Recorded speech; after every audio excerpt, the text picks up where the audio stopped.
Welcome back to another episode here, Eternal Sith fan. Today we're going to be talking about Jedi Survivor's villain and who he is and what it could mean for the possible canon of Star Wars. But before we do start that, remember, hit the subscribe, like, and notification bell. And also when you're done watching this video, go check out my last one. Give that one a thumbs up as you watch. Let's start the show.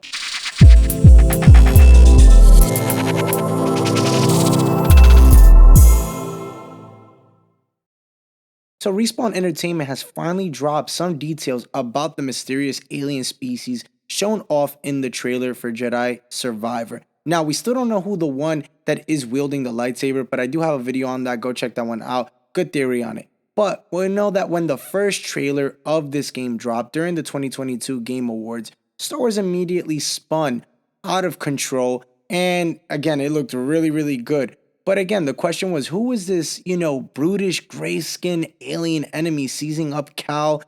And that was midway through the trailer. Some speculated that it was an enemy named Dirge, who was originally that appeared in the animated Clone Wars series from 2003. Turns out, fans and everybody was close, but still wrong. IGN in an interview recently came out and said Respawn cinematic director Dori Arazi and lead writer Danny Homan revealed that the mysterious alien is not Dirge, but he is from the same species.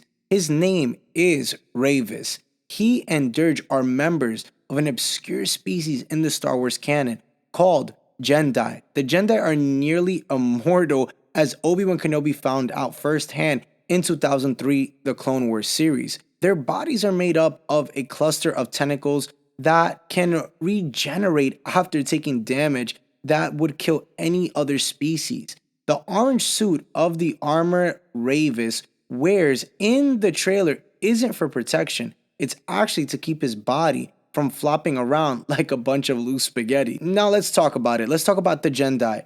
They became a nomadic species after their home planet was destroyed. Their regenerative qualities and warrior mentality made them natural-born bounty hunters.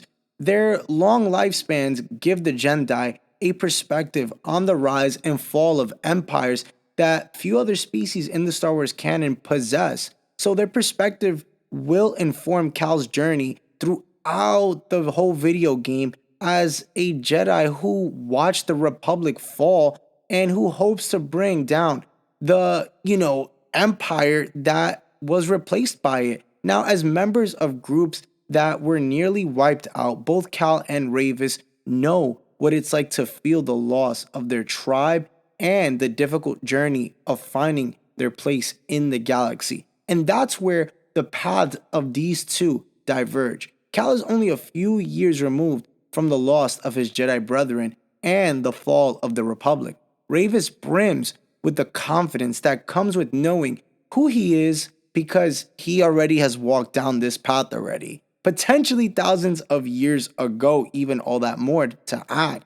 So Cal is, figuring out his place in the larger story, of course, as he's gonna have two villains to fight in this series. And this is where now it makes sense. And we'll talk about this, Jedi species in a later video with the upcoming villain with the red lightsaber in the video game.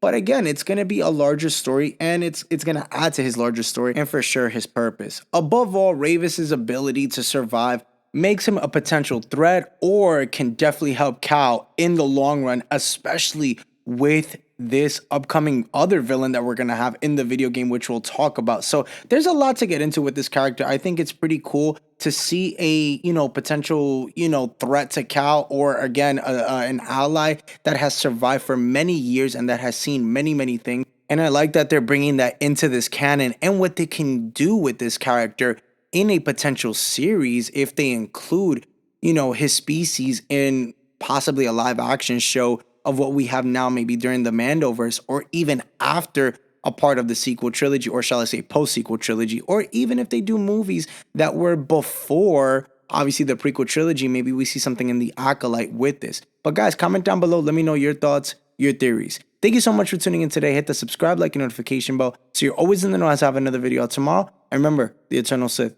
then, now, forever. Later, guys.